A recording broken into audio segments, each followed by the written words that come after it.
Atëherë panë një fitore e rëndësishme në misore, sa ju pëlqeu sot skuadra? Të them drejtën, sot skuadra ishte mirë, ka nevojë për përmirësime, kemi nevojë për përmirësime shumë sepse edhe kampionati sapo vjen edhe po afrohet, është thjesht një misore, s'do të na gënjej, të rrimë me këmbë në tokë edhe të vazhdojmë të punojmë. Dita ditës kemi treguar që nga ndeshja e parë që kemi bërë me trajnerin e ri, që jemi përmirësuar dhe shpresoj që të kemi vazhdimsi, sepse dihet që vazhdimësia është më e rëndësishme se sa suksesi. Edhe pse një misore, pastaj shërben për anën morale të skuadrës. Është normale që na ndikon shumë mirë dhe pozitivisht kjo pjesa e pjesës morale të fitores sot.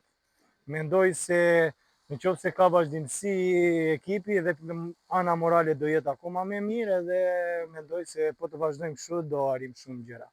Por thjesht duhet të jemi me këmbë në tokë sepse s'kemi bërë asgjë dhe s'ka filluar akoma kampionati. Çfarë objektive do të ketë Partizani këtë sezon? Gjithmonë kampionati ka objektiva titulli kampion, pjesa e Europës.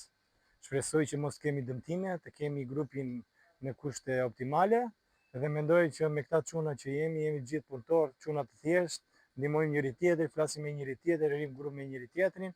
Tani është në dorën tonë që të arrijmë këto objektiva. Partizani ka një fonell të rëndë, jemi krenaçe që veshim këto fonell, kështu duhet të ndihet çdo lojtar i Partizanit dhe ta di se ku është dhe ku po luan. Dhe mendoj se po patëm këtë synim çdo gjë arrihet.